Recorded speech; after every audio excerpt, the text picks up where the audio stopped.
Good afternoon. Welcome to this afternoon's edition of the Rich Urban Show. We bring you news and views from the inpatient principal point of view.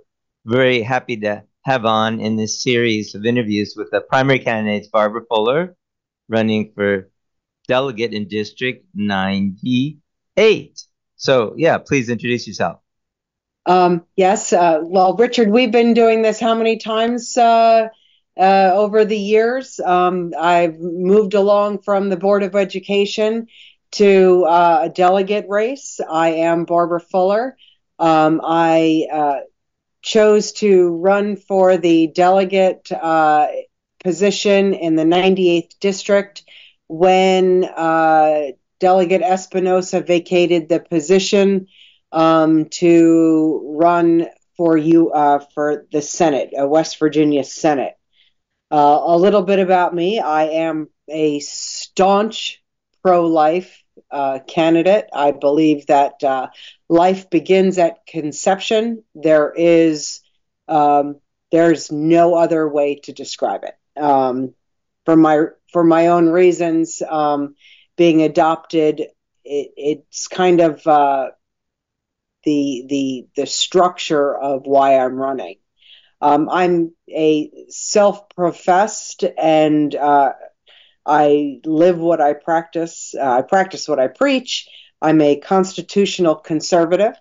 I believe in smaller governments. I believe in individual liberty, and I believe in the rule of law. And Okay. getting back um, to a little bit about me, after my Board of Education run, I put away my politician hat and I said, not running again. I'm going to focus on myself. And I went back to school.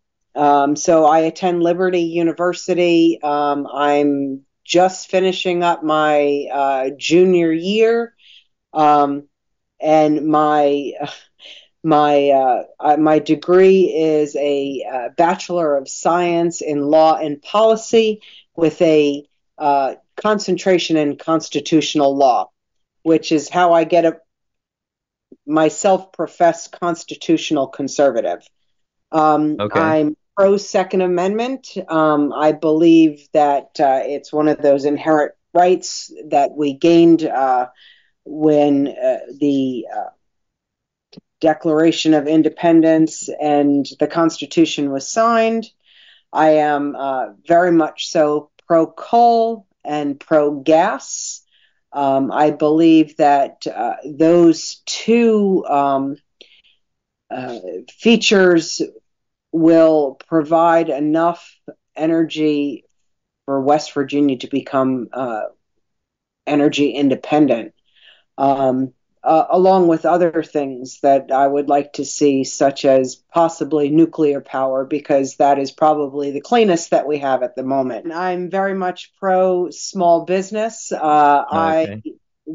My whole family, we all try to frequent small businesses because they are the cornerstone of our state. And I'm pro school of choice.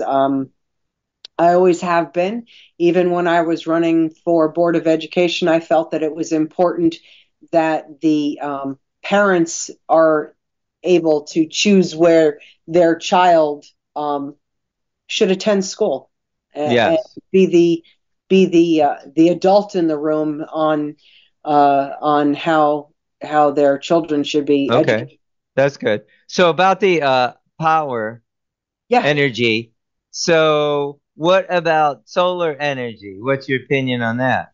So I don't have a problem with individuals putting solar on their own home.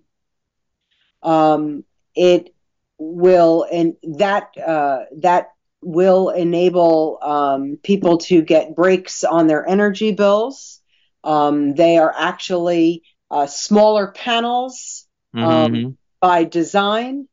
I do have a huge issue with solar farms. Um, Mm-hmm.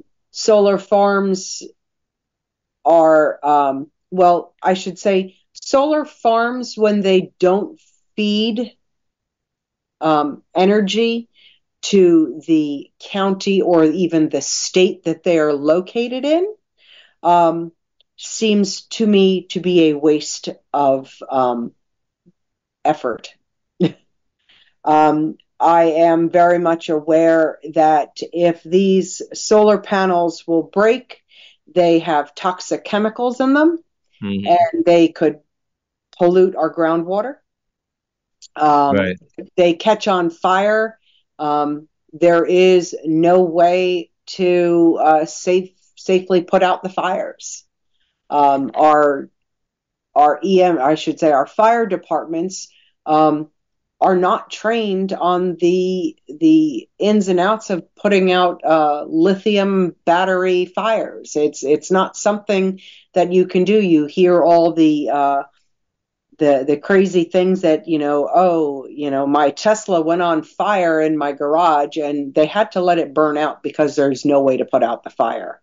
That to me is scary, because we have the opportunity that there could be a solar fire or a solar arc, which is when the power is not contained properly, and we could have harm to our emergency services personnel, and that's not something that I think should be on the table. Okay. Well, there was a bill a couple years ago. I think Wayne Clark was a sponsor, or I think came up twice, to make solar farms a matter of right. Would you support that, or are you opposed to that? I am very much opposed to it. Okay. And I believe in property rights. I do. I mean, but the fact of the matter is that your property rights end where mine start. And there's when you purchase a property, you have a right, you have a duty, I should say, not to be noxious to your neighbor, to the point where you are going to make their property values fall. And that's something that a lot of people don't take into consideration. Okay, that's a good point.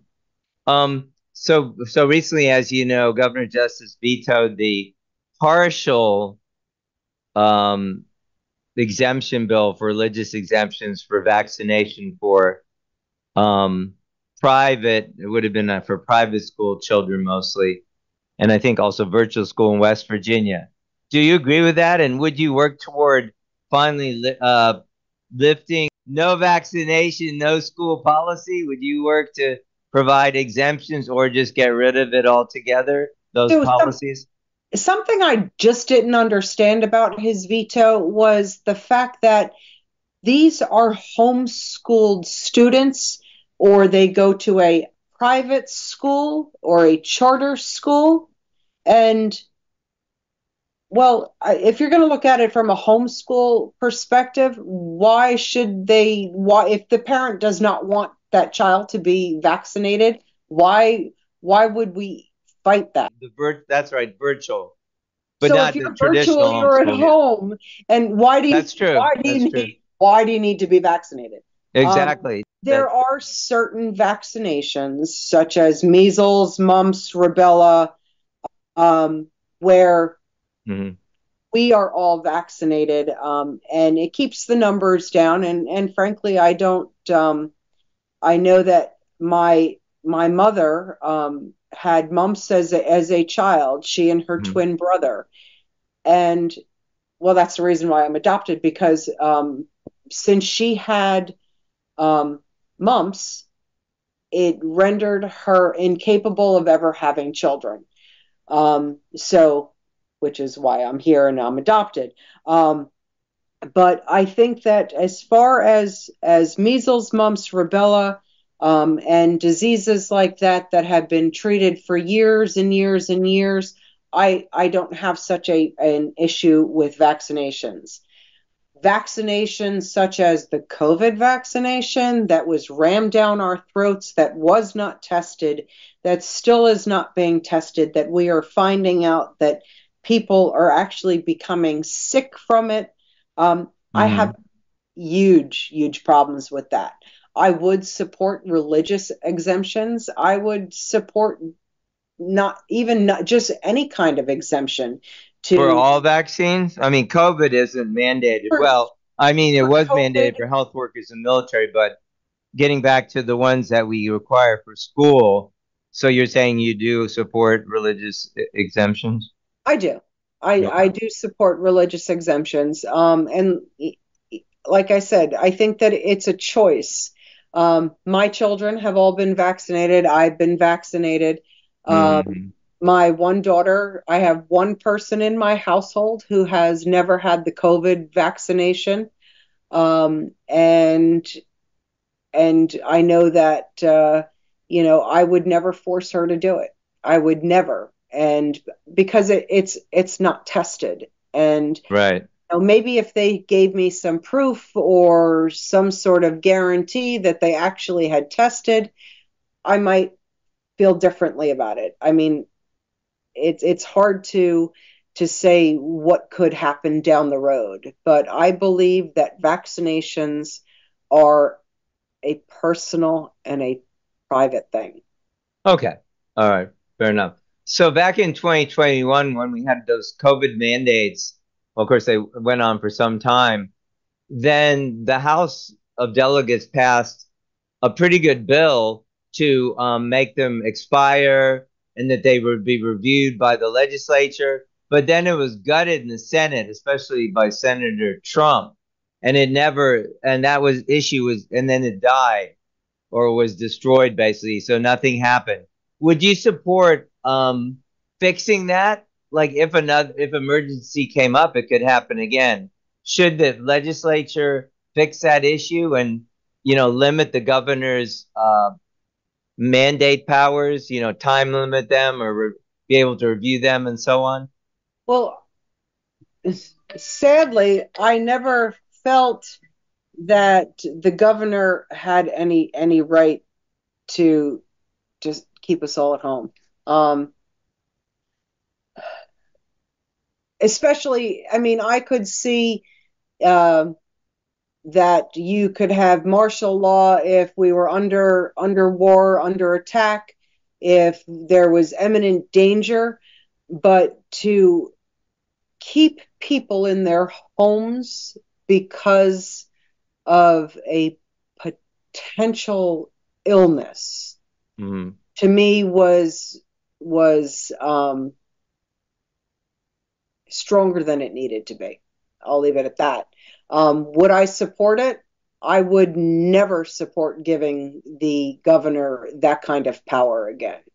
But what I'm saying is he still has it because that wasn't fixed. Like our statute, I mean, I haven't read it real recently, but I know that the issue was the mandates went on indefinitely. And in our code or whatever, West Virginia code, there's no like explicit review process. So that was So there was attempted. no expiration. Right, and that was Okay. attempted to fix by the House, but it was gutted in the Senate, so nothing was ever done. It's If still I not fixed. if I if and when, let's say when I become delegate, I would be glad to sponsor legislation to fix that. Yeah. I believe that no one should have that kind of power. Okay, that's clear. That's good. So on I you said you are pro-life, Yes, so very much that's so. really good. So I have a question about that in general. So I think basically, is there too much focus on abortion and not enough focus on the pre-step, meaning like encouraging youth to abstain? And like in West Virginia, we have 47% of births outside of marriage. So should there be more emphasis on abstaining before marriage, which would probably alleviate about 80% of abortions? And secondly, I guess part of the same kind of line of thought is, do you agree that the breakdown of families, specifically husband and wife, two-parent families, is really the core issue behind everything that's problematic in now everywhere? So, you and I have been on the same wavelength for many years. That I believe that if you are not married, you should abstain. Hmm. I believe that children have enough stuff going on at school, and to put into the mix sexual relationships makes it harder to be a kid. It makes it harder to learn. Um, it's one of those things that really does not need to be there because of the fact that kids today don't have it have it that easy. They have, they're wondering about whether or not their parents are going to accept their gender or their whatever they feel they want to be. But when you put sexual relations, uh, that is an adult. I mean, it is. It's an adult conversation. When you mix those into teenagers, it's not something that they can handle. It's not something that they can. I guess it's not something that they can handle fully in their brains because there's just so many other things going on. I would love to see programs out there that that teach abstinence for our youth. I would love to see that. As far as the pro life, I know that we had a reasonable bill that came through, and they did an amendment to it, which was the Hardy Amendment, that said that in cases of rape or incest, it was okay to terminate the pregnancy, as well as in case of the mother's health.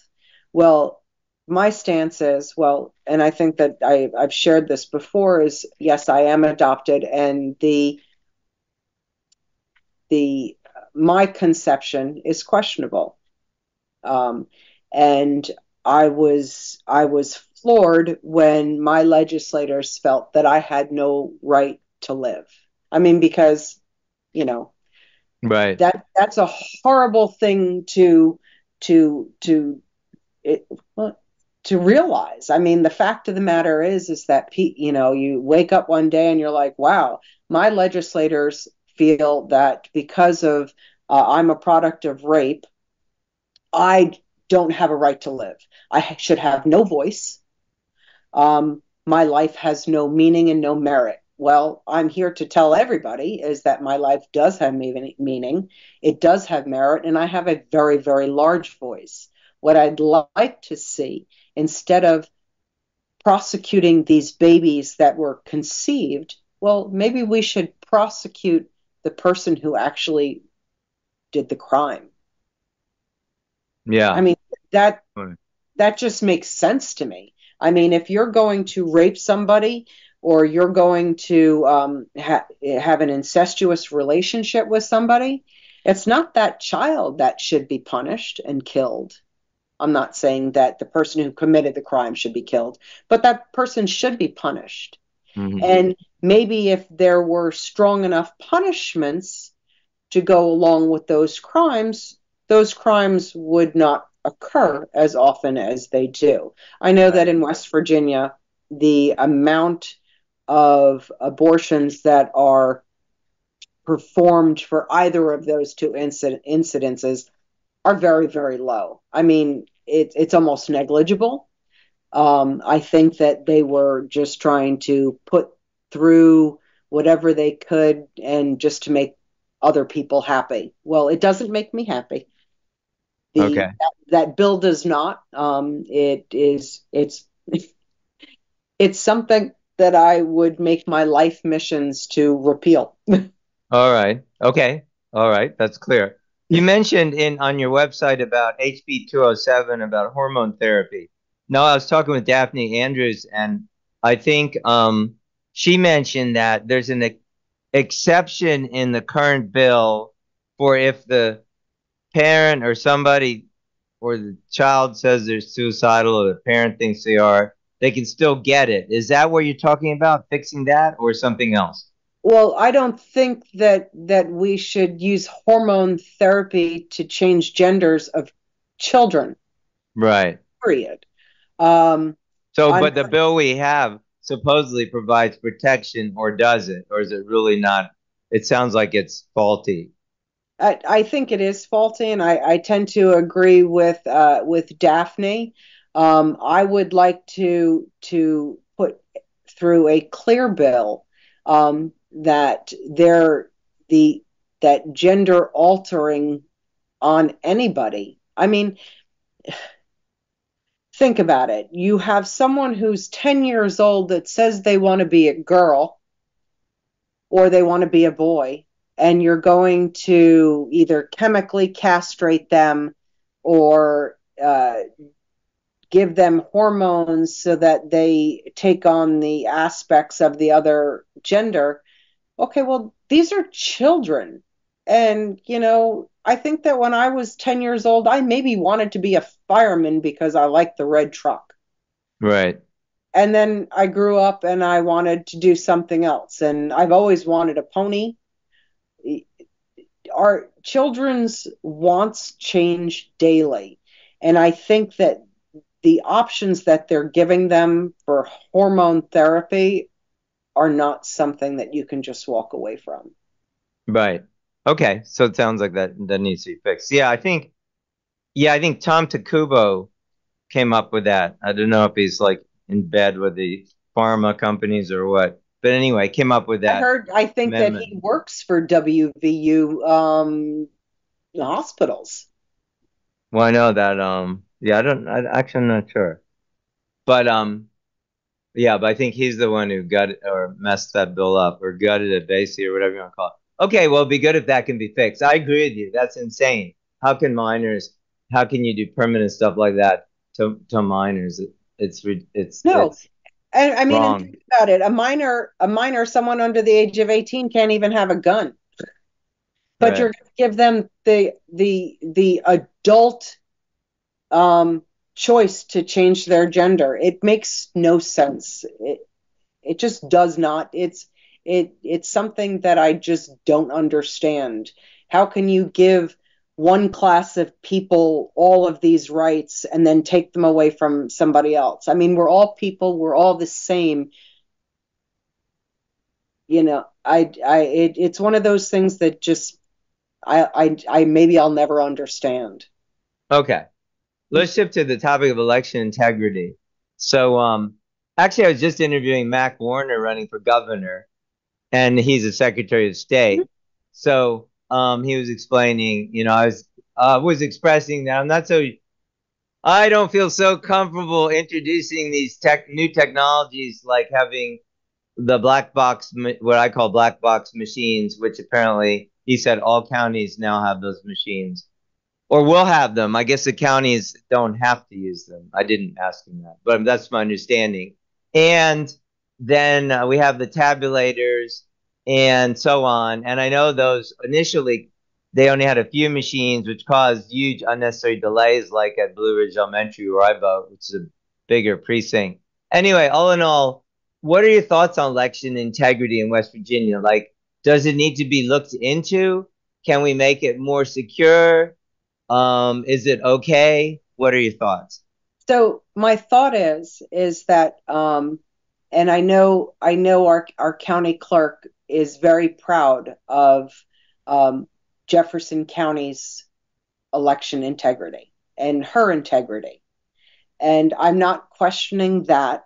But what I do question is that I have seen the videos and I've seen the testimony of, and the name escapes me, but basically he testified in Georgia or South Carolina about how, even though those machines don't have um, internet going through them, somebody has to program the machines to function.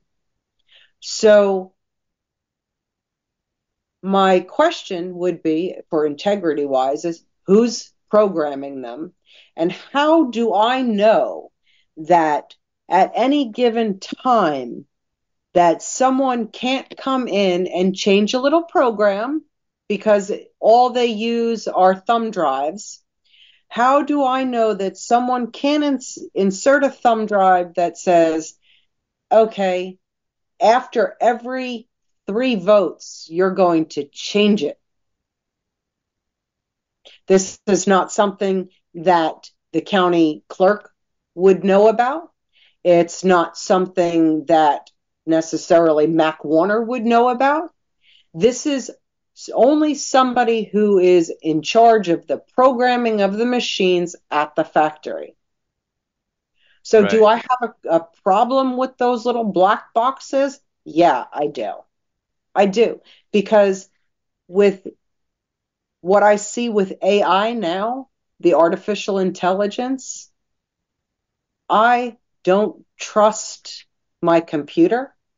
I I don't trust I don't trust that I won't be recorded and have me talking some other language doing who knows what, because the possibilities are endless now. Do I think that we need to simplify voting, kind of like we used to do?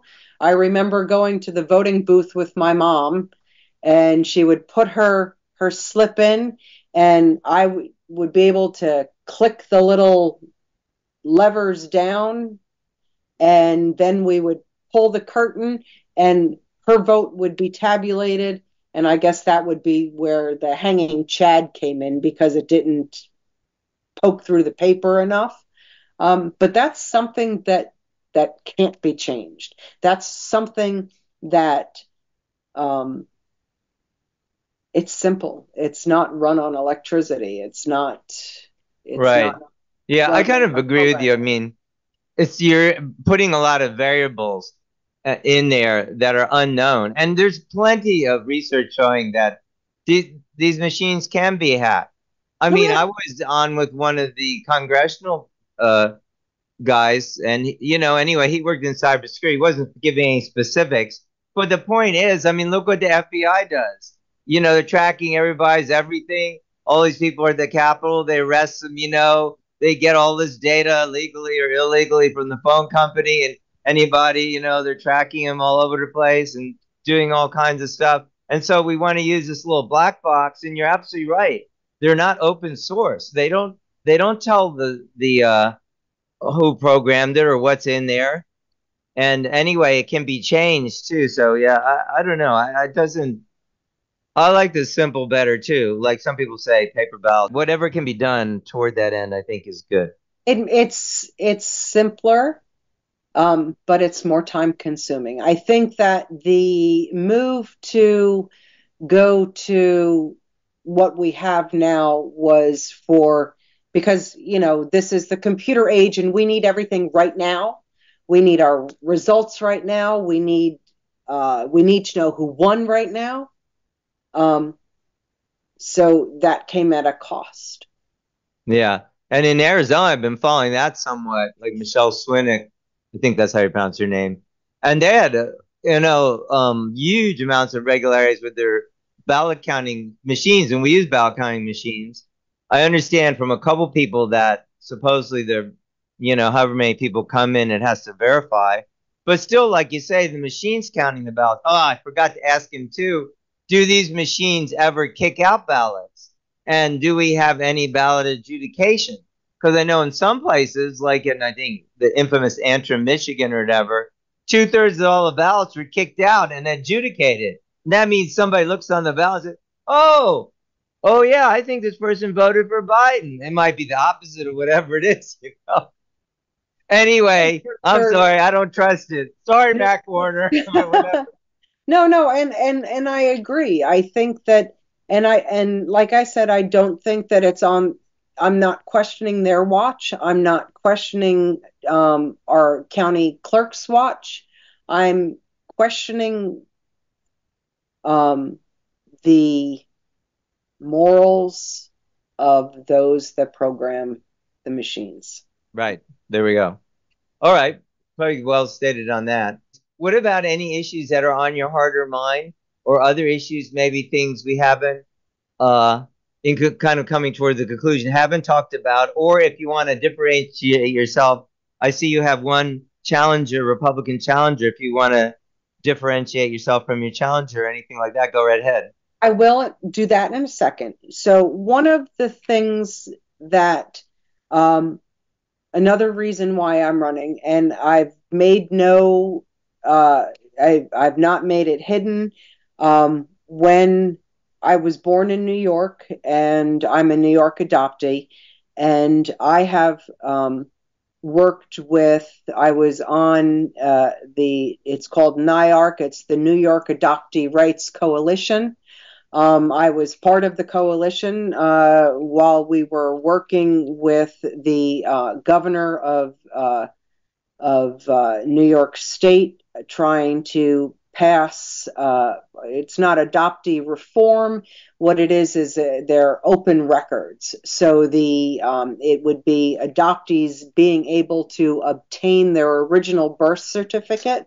Okay. Because a lot of people don't realize that when you are adopted, whether you're adopted as a baby or you're adopted as a 2-year-old, 4-year-old, or 5-year-old, even if you're adopted at a 19-year-old, that your birth certificate is changed to your new parent's name, and they wipe out the old name. They literally say, what's new is new, and your old one is sealed. It's put in an envelope and it's sealed. So we weren't unsealing the records. What we were doing is we were making it available that New York adoptees were able to apply for their original birth certificate, and they were going to pay the same price that you would pay for a standard birth certificate. It would be marked for non-identification purposes, because you cannot use it because your name is changed. You cannot use it for identification, but it was your unaltered original birth certificate. One of the things that I would like to bring forward, we have had numerous bills come through the legislature, and they were essentially making a new class of people, and that new class of people were adoptees. They said that if you were adopted, you had to be 18 years old. Okay, that's fair. You had to have graduated high school. Well, not all adoptees graduate high school, and that shouldn't be a reason why you don't get your original birth certificate. And they wanted to see that you were enrolled in secondary schooling. Well, we all know that not everybody goes to college, so that's a little bit of an insult. Right. And there were some other things that were put into it that I really just could not get my hands on, wrapped around. So I actually come with a bill. I have one of the top-ranking adoption attorneys, who's a friend of mine, drafted a bill, and I've tried to pass it off on others before, and it kind of went unfounded. And so when I make it down there to Charleston, I'm going to come with a bill, and I'm going to stand there kicking and screaming until somebody looks at it. Okay, maybe you can get some co-sponsors, hopefully. That's a good thing. I mean, adopted children do want to know their identity. That's true. Yeah. That's very common. So I think I'm not sure what the motive was why things are sealed. It's been traditional, but I guess the move now is more open. Talking about what makes me different than my opponent. Well, I have, I guess, about 15 years worth of experience.